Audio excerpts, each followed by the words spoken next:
नमस्कार, आप देख रहे हैं खबरें अभी तक। मैं हूं आरती देशवाल। बुलेटिन का करते हैं आगाज। ये है हमारा खास बुलेटिन, ब्रेकिंग बुलेटिन, और आगाज भी पहली ब्रेकिंग न्यूज से करते हैं। और पहली खबर है दिल्ली से। दिल्ली में मुख्यमंत्री परिषद की आज महत्वपूर्ण बैठक होनी है और प्रधानमंत्री नरेंद्र मोदी अध्यक्षता करेंगे इस बैठक की। एनडीए शासित राज्यों के मुख्यमंत्री शिरकत करेंगे। बैठक के लिए दिल्ली पहुंचे हैं हरियाणा के मुख्यमंत्री नायब सैनी। केंद्र सरकार के 12 सालों की उपलब्धियों पर चर्चा होगी। आगामी चुनावी राज्यों पर रणनीति पर फोकस रहेगा। नीति और संगठनात्मक दिशा पर होगी अहम बातचीत। दिल्ली में उच्च स्तरीय राजनीतिक बैठक की तैयारी है। तो दिल्ली में उच्च स्तरीय राजनीतिक बैठक की तैयारी है और देखिए जिस तरह से सरकार के 12 साल पूरे हुए हैं, इसको लेकर कई तरह के प्रोग्राम किए जा रहे हैं, कार्यक्रम किए जा रहे हैं। इन कार्यक्रमों की हम बात करें तो ये कार्यक्रम देखिए किए जा रहे हैं अलग अलग प्रदेशों में, अलग अलग जिलों में, और इन्हीं को लेकर विशेष तौर पर बैठकों का एक दौर देखने को मिल रहा है। मुख्यमंत्री परिषद की ये अहम बैठक होनी है।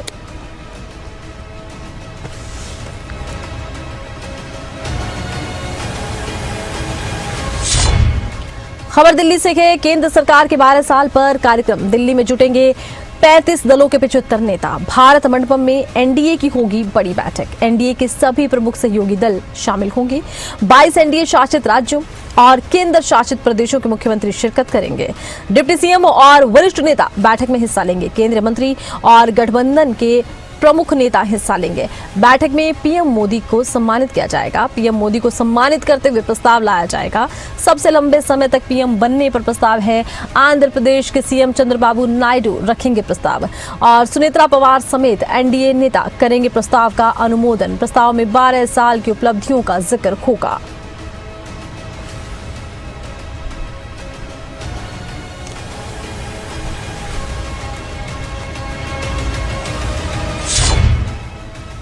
दिल्ली पहुंचे मुख्यमंत्री नायब सैनी। 2 दिवसीय दिल्ली दौरे पर मुख्यमंत्री नायब सैनी मुख्यमंत्री परिषद की बैठक में आज होंगे शामिल। 11 जून को नीति आयोग की बैठक में शामिल होंगे। हरियाणा के अलग अलग मुद्दों को लेकर होगी बैठक में चर्चा। तो हरियाणा के अलग अलग मुद्दों को लेकर बैठक में चर्चा की जानी है। महत्वपूर्ण देखिए ये बैठक रहेगी।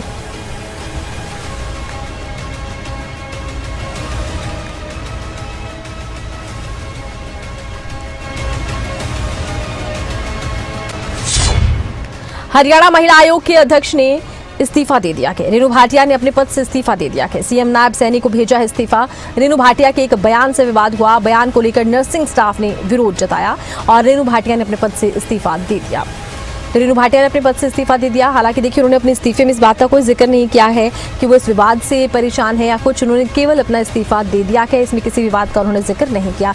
हुआ ये था कि देखिए कुरुक्षेत्र में एक नाबालिग बच्ची के साथ एक डॉक्टर द्वारा रेप की वारदात को अंजाम दिया गया था। इसके बाद रेणु भाटिया एक्टिव हो गई थी। उन्होंने बाकायदा महकमे को खत लिखा था और पूरे इस मामले में विस्तृत जानकारी मांगी थी कि डॉक्टर क्या इससे पहले भी इस तरह की गतिविधियों में संलिप्त रहा था। इसी दौरान रेणु भाटिया अस्पताल में पहुंची थी और उन्होंने नर्सों से सवाल पूछा था कि उस वक्त ड्यूटी पर कौन कौन था और उस बच्ची को अकेले डॉक्टर के पास क्यों छोड़ा गया। तमाम तरह के सवाल उन्होंने पूछे और इसी बीच नर्सिंग स्टाफ उनके खिलाफ लामबंद हो गया है।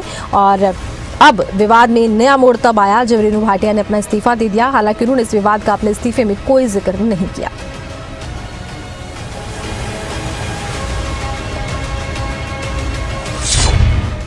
खबर पलवल से है। हरियाणा कांग्रेस अध्यक्ष राव नरेंद्र सिंह का बयान। एसआईआर को लेकर कांग्रेस ने बनाई निगरानी समितियां। हर बूथ पर वोटर सूची की निगरानी करेंगे कांग्रेस कार्यकर्ता। वोटों की छंटनी में जाति धर्म का आधार नहीं होना चाहिए। बिहार और बंगाल में वोट काटने के आरोपों पर बीजेपी को घेरते नजर आए। नीट पेपर लीक और महंगाई के खिलाफ लड़ रही है कांग्रेस। ये बयान उनकी तरफ से दिया गया। कांग्रेस प्रदेश अध्यक्ष की तरफ से देखिए सरकार पर निशाना साधा गया। वो ब्रज परिक्रमा मार्ग में भंडारे में प्रसाद वितरण कार्यक्रम में शिरकत करने पहुंचे थे। इस दौरान उन्होंने सरकार पर जमकर निशाना साधा। भगवान कृष्ण की इस धरती पर ब्रज की इस भूमि के ऊपर जो 84 कोस की परिक्रमा होती है, इस परिक्रमा के ऊपर आने का सब लोगों का, यहाँ की भूमि का दर्शन करने का मौका मिल रहा है हमें। और मैं इन सब का, गांव बस्ती का, सरपंच साहब का, जिला कांग्रेस का, भाई वीरेंद्रपाल जी, सुनीता जी, सभी साथियों का जिन्होंने आयोजन किया। और मेरे साथ में भाई वीरेंद्र जी, पूर्व सांसद साहब भी हमारे साथ हैं। हम सब लोग आज यहाँ के भाइयों से मिलने के लिए और इस प्रक्रिया में शामिल होने के लिए आए हैं। और अपनी शुभकामनाएं। SIR प्रक्रिया बड़ा अच्छा पसंद किया है आपने। मेरी भी आज नारनौल के अंदर हमारा डिस्ट्रिक्ट में जिला महेंद्रगढ़ में SIR प्रक्रिया का कार्यक्रम था सुबह, इसलिए मैं लेट हुआ, दोपहर बाद चला हूँ। पूरे प्रदेश के अंदर हमने SIR लेकर एक कमेटी बनाई है, मोजिज लोगों की, बुद्धिजीवियों की, अनुभवी लोगों की, और वो पूरे प्रदेश के अंदर हर जगह जा कर के, हर जिला हेडक्वार्टर पे जा कर के सभी कांग्रेस के जिला अध्यक्ष साथ लेकर के, सभी कांग्रेस साथियों को लेकर के हमने BLA 1 बनाए 90 विधानसभा के अंदर।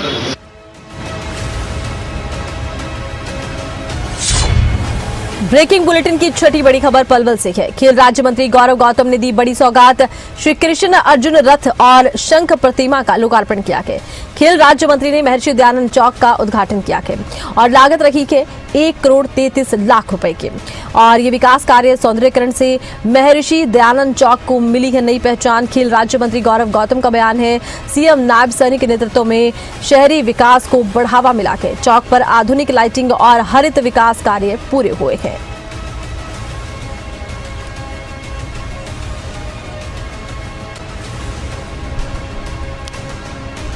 आज इस प्रतिमा का रामनर हुआ है। भगवान श्री कृष्ण और अर्जुन जी को संदेश दे रहे हैं कि किस प्रकार से विजय की तरफ आगे बढ़ना चाहिए। उस ये महर्षि दयानंद चौक उस बात का प्रतीक होगा। पलवल में भव्य और दिव्यताएं जो बन रही हैं, लगातार इसकी तरफ विकास की गति बहुत तेजी से आगे बढ़ रही है। हम उस पर आगे बढ़ रहे हैं। हमारा जो संकल्प और प्रयास है, जो हमने पलवल की पूजनीय जनता जनार्दन से वादा और संकल्प किया है, उसकी तरफ हम आगे बढ़ रहे हैं। इस प्रकार से पलवल को और अच्छा बनाया जाए। लगातार एक प्रतीक आज ये महर्षि दयानंद चौक उसका बनेगा, ये हमें पूरा भरोसा है। मुझे लगा 1,21,00,000 रुपए की लागत से 1,33,00,000 की लागत से ये महर्षि दयानंद चौक का सौंदर्यकरण हुआ है।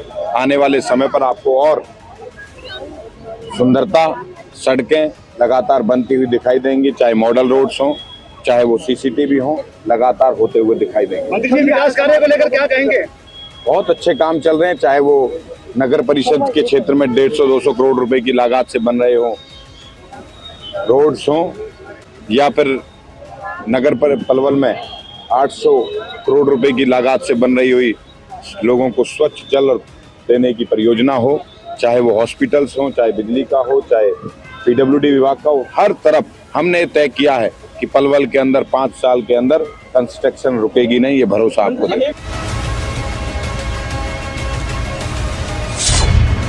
रोहतक में डी पार्क मार्केट में आग का तांडव। आग लगने से 3 लोगों की जिंदा जलकर मौत। दुकान मालिक और 2 कर्मचारियों के जले हुए शव बरामद हुए हैं। करीब 6:30 बजे बताया जाता है कि घटना की जानकारी सामने आई थी और ये जो आग की घटना के 6.5 घंटे बाद कहीं जाकर काबू पाया गया। पूरा बाजार खाक हो गया। जूते के शोरूम समेत 12 दुकानों तक आग जा पहुंची थी। AC कंप्रेसर फटने से हुआ बड़ा हादसा। कांग्रेस सांसद दीपेंद्र सिंह हुड्डा ने दुख जाहिर किया। दीपेंद्र हुड्डा ने उचित मुआवजे की मांग रखी। रोहतक हादसे पर सीएम नायब सैनी ने भी दुख जाहिर किया कि पीड़ित परिवारों को अनुग्रह राशि की घोषणा। मृतकों के परिवारों को 10 लाख की सहायता राशि, घायलों को 2 लाख रुपए की वित्तीय सहायता, घायलों को मुफ्त इलाज भी मुहैया करवाएगी सरकार। सीएम ने उपायुक्त रोहतक को दिए निर्देश, हादसे में हुए नुकसान का आकलन कर विस्तृत रिपोर्ट बनाने के निर्देश। ये यहाँ पे दुकान में शॉर्ट सर्किट की वजह से आग लगी थी थोड़ी ही। जो नीचे थे वो तो ऊपर चले गए, वो ऑक्सीजन सिलेंडर वगैरह लेने के लिए, आग बुझाने के लिए, और जो ऊपर वाले थे वो बाहर आ गए। एक तो ये बता रहे हैं कि यहाँ पे एक मालिक है ना, जो उसका भाई अंदर रह गया, और 2 से 3 सेल्समैन्स भी, जो जूते की ये थी शोरूम था, इसमें अंदर रह गए। पहले सिर्फ एक फायर ब्रिगेड आई थी, उसके कम से कम भी 15 मिनट के बाद 3-4 दुकान जल गई। अब जाके 3 से 4 फायर ब्रिगेड और आई हैं। इतना कोई फायर ब्रिगेड नहीं आई थी। पुलिस वाला ने कंट्रोल पूरा रखा, मानस नहीं जान दिए, लेकिन आदमी तो कुछ बता नहीं सकते उनका तो। लेकिन फायर ब्रिगेड अभी आई है, जो ये 3 से 4 वाली आई है ना, ये अब आई है। मतलब फायर ब्रिगेड अगर टाइम से आ जाती तो टाइम से आ जाती तो आदमियों का तो हम कुछ कह नहीं सकते। 2 दुकान तो जल गई थी, इसके साइड वाली जो पीछे घर हैं वो, और जो साइड वाली 2-3 दुकान है वो बुझ सकती थी अगर टाइम से 4 से 5 फायर ब्रिगेड अगर समय से आ जाती तो। ये तकरीबन 2-2:30 बजे यहाँ पे डी पार्क के सामने कुछ शॉप्स पे आग लगी है। उसमें उसको बुझाने के लिए हमने फायर टेंडर्स और वो सब अरेंज किए हैं। एसपी साहब, डीसी साहब दोनों मौके पे हैं और आग को ऑलमोस्ट काबू पा लिया गया है।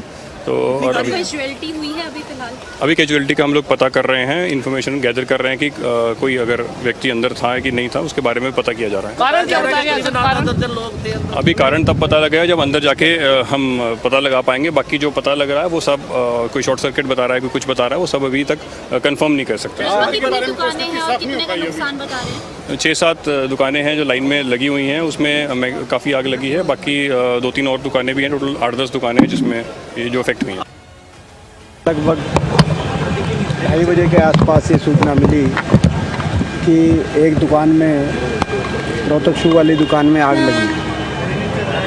फिर देखते देखते इतने, या उस टाइम में दिल्ली से निकला था, तो इतने UER से उतरे, इतने आया कि भाई 7-8 दुकानों तक वो आग पूरी फैल चुकी है और काफ़ी आपने देखा कि 10-11 दुकानें आज बिल्कुल आग से की चपेट में आके व्यापक नुकसान हुआ। और उसमें 4 ऐसे लोग हैं हमारे जो अभी जिनका पता नहीं चला है, जो दुकानों में थे। लेकिन तो सबसे पहले हम पूरा रोहतक इस दुख की घड़ी में एक साथ इन सारे दुकानदारों के भी साथ हम खड़े हैं, और जो अंदर थे जिनका पता नहीं चला, ईश्वर से हम यही प्रार्थना करते हैं कि ईश्वर कोई हमारी सबकी बात सुने और कोई ना कोई ऐसा मिरेकल हो कि जो है उनकी कुछ ना कुछ सूचना हमें मिले। मैं कल चंडीगढ़ था एक्चुअली, तो वहाँ से आने में भी 4 घंटे का सफ़र लगता था। मैं तो 2:30-3 बजे वहाँ पर इस बात की पता लगी। मैंने उसी समय उपायुक्त से बात की और उपायुक्त को मैंने कहा कि उसके बाद आए, मैंने कहा कि आप मौके पर जाइए, साथ में एसपी को साथ में, और साथ में उस समय ये कह रहे थे कि मैं सारी पोजीशन को वॉच कर रहा हूँ और कंट्रोल में है, पर उस टाइम लगता है कि कंट्रोल में आग नहीं थी। फिर चलो डीसी ने बुद्धिमत्ता से सभी नज़दीक के स्टेशन से फायर ब्रिगेड की गाड़ियाँ मंगाई और दाई की आग लगी हुई रात को 9 बजे, रात को 12 बजे तक इसको शांत किया गया। और जैसा कि समाचार पत्रों में आया है कि एक दुकान जिसमें सबसे पहले आग लगी थी और वो फटा, कंडेंसर उसका कंप्रेसर जो है AC का फटा, तो उस आग से शटर बंद हो गया और ये दर्जा में इसी वजह से उनकी कुशल है, सब कुछ है। पर हादसा बहुत भयानक है और सरकार को तुरंत मुआवजा की अनाउंसमेंट करनी चाहिए। दुकानदारों के जो करोड़ों रुपए की क्षति हुई है उसका मुआवजा देना चाहिए, और जो पीड़ित है, परिवार के सदस्य हैं, जो 3 लोग इस आग की लपेट में जिनकी मृत्यु हुई है, उनके परिवारों को कम से कम 10 लाख का मुआवजा प्रत्येक परिवार को सरकार को देना चाहिए।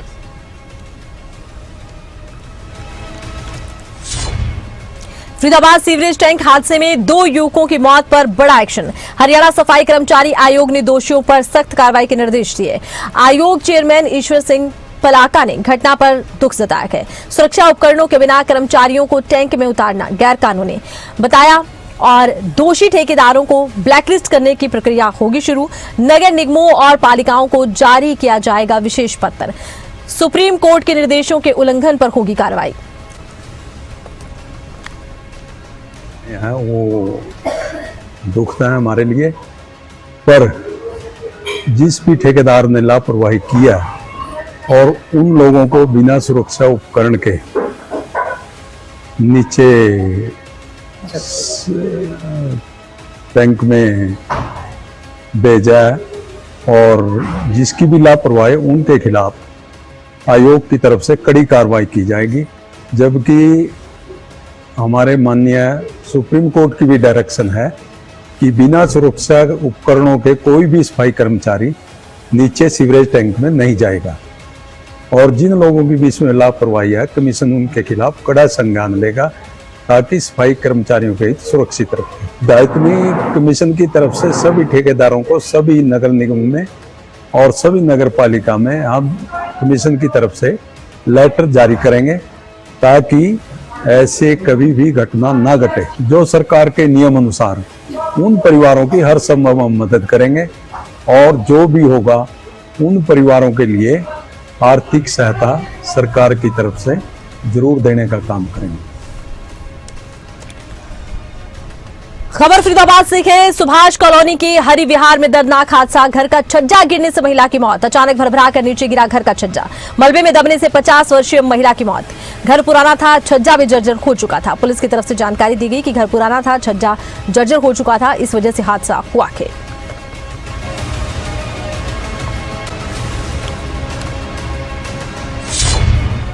फतेहाबाद से खबर है। किसान रोड पर शटरिंग स्टोर में भीषण आग।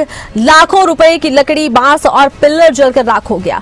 आग ने देखते ही देखते विकराल रूप ले लिया। पॉलिथीन के कारण धुआं दूर तक फैला। फायर ब्रिगेड की 4 गाड़ियां मौके पर पहुंची। घंटों की मशक्कत के बाद आग पर काबू पाया गया। तो कड़ी मशक्कत के बाद आग पर काबू पाया गया। कई घंटे लगे तब जाकर आग पर काबू पाया गया।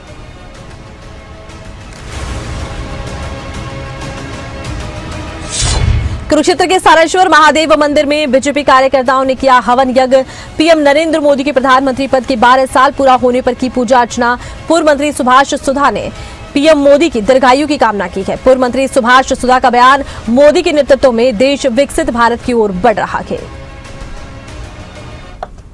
12 वर्ष के जो उन्होंने जो अपना प्रधानमंत्री बने हैं पूरे किए हैं और उनके लिए आज मैं कहूँगा इस प्रकार से देश के सबसे ज़्यादा गिनाने वाले प्रधानमंत्री हैं। इससे पहले जवाहरलाल नेहरू एकदम क्या 4398 दिन रहे थे, लेकिन आज के देश के प्रधानमंत्री 4399 दिन रहे हैं। लगातार मैं कहूँगा देश के प्रधानमंत्री आज हमने कामना की है लगातार देश की सेवा करें। जिस प्रकार से उन्होंने सबसे ज़्यादा समय तक प्रधानमंत्री रहे और आगे भी कामना करते हैं इसी प्रकार से वो कार्य करते रहे।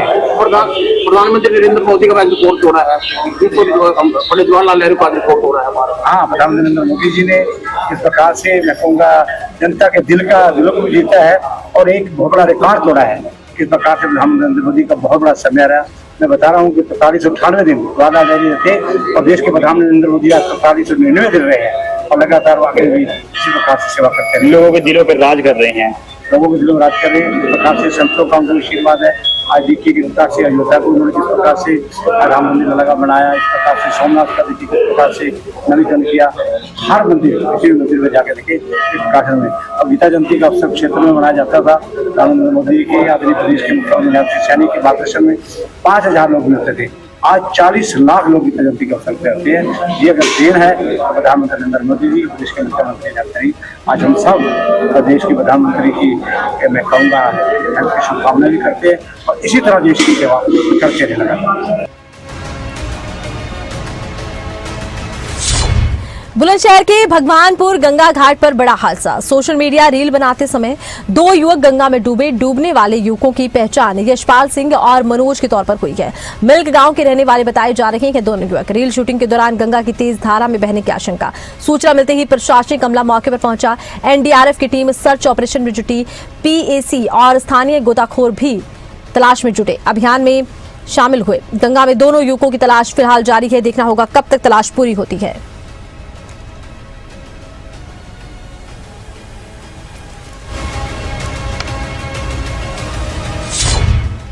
हमीरपुर के कुरारा सीएचसी से लापरवाही की तस्वीरें सामने आई हैं। सामुदायिक स्वास्थ्य केंद्र से मिला फार्मासिस्ट गायब। वार्ड बॉय के भरोसे चल रहा अस्पताल का पूरा कामकाज। वार्ड बॉय जो है वो मरीजों को इलाज कर रहा है, उनको दवा दे रहा है, दवा लिखने का भी काम कर रहा है। अस्पताल स्टाफ पर ड्यूटी के दौरान लूडो खेलने के आरोप लगे हैं। दवा वितरण टेबल पर लूडो गेम खेलते दिखाई दिए कर्मचारी। सोशल मीडिया पर वीडियो वायरल हो गया, हड़कंप मच गया है। स्वास्थ्य विभाग की कार्यप्रणाली पर सवाल उठे हैं। वायरल वीडियो के बाद जांच और कार्रवाई की मांग तेज हो गई।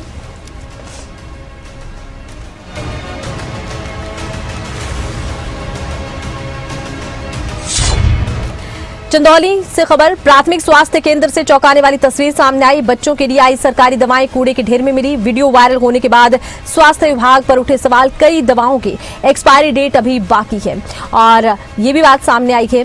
स्वास्थ्य केंद्र प्रभारी का जवाब संतोषजनक नहीं मिला है। सीएमओ डॉक्टर परितोष मिश्रा ने मामले का संज्ञान ले लिया। डिप्टी सीएमओ को जांच कर रिपोर्ट सौंपने के निर्देश दिए गए।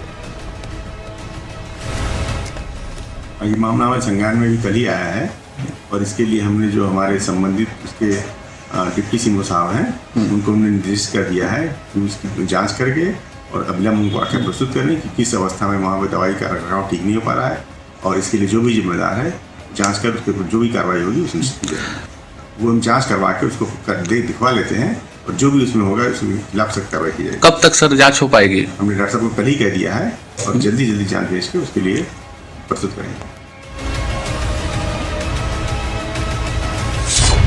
गाजियाबाद के इंडस्ट्रियल एरिया में फर्नीचर फैक्ट्री में लगी भीषण आग। दमकल की कई गाड़ियां मौके पर पहुंची। करीब 4 घंटे की मशक्कत के बाद आग पर काबू पाया गया। आसपास की फैक्ट्रियों को खतरे से बचाया गया। पुलिस और फायर विभाग ने जांच शुरू की है। फिलहाल पुलिस और फायर महकमा मामले की जांच में जुटा है। देखना ये होगा कि आखिर आग किस तरह लगी।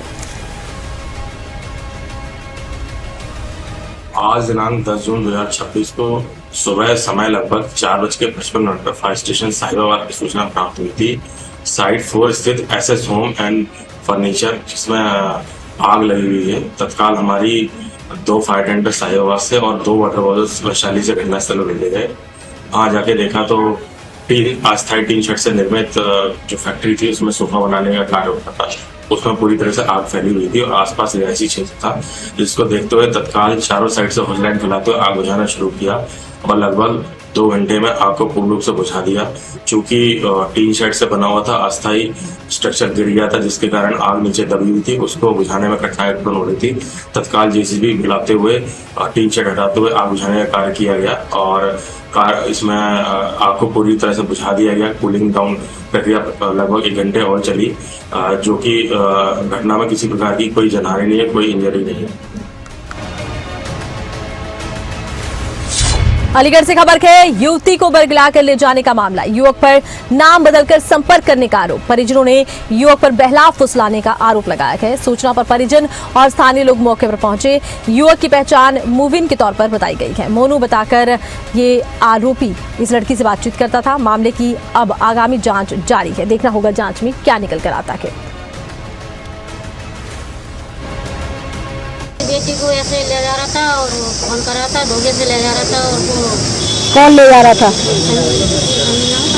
मुबीन। आपको कैसे पता चला मुबीन ले जा रहा था? हमें ऐसे पता लगा था, मेरा लड़का सब्जी लेने गया था मंडी, तो लड़का ने मेरे ने पकड़ लिया और घर पे गया मार तोड़ कर।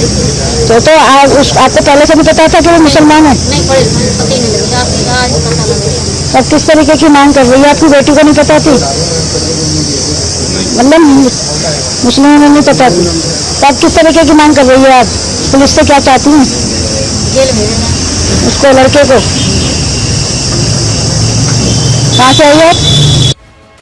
एक विवाहिता बिटिया है धनीपुर क्षेत्र की, उषा नाम की। उससे एक लड़का है गैर समुदाय का, मुस्लिम समुदाय का, गंगेरी में रहता है। वो आज सुबह उसको बहला फुसला के अपने घर से भगाने का प्रयास कर रहा था। अपना नाम मोनू बदल के उससे बात करता, जबकि उसका नाम असली नाम मुबीन है।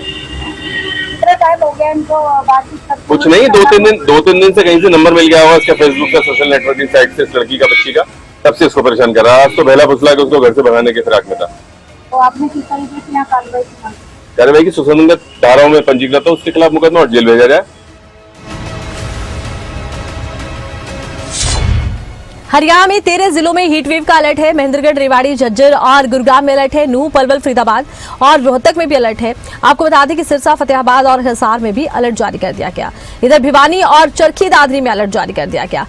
इधर तापमान की बात करें, दोपहर में तापमान 45 डिग्री सेल्सियस पहुंचने के आसार बन रखे हैं। कल 0.9 डिग्री सेल्सियस तक की बढ़ोतरी दर्ज की गई। अधिकतम तापमान की बात करें तो 3.1 डिग्री सेल्सियस ज्यादा रहा।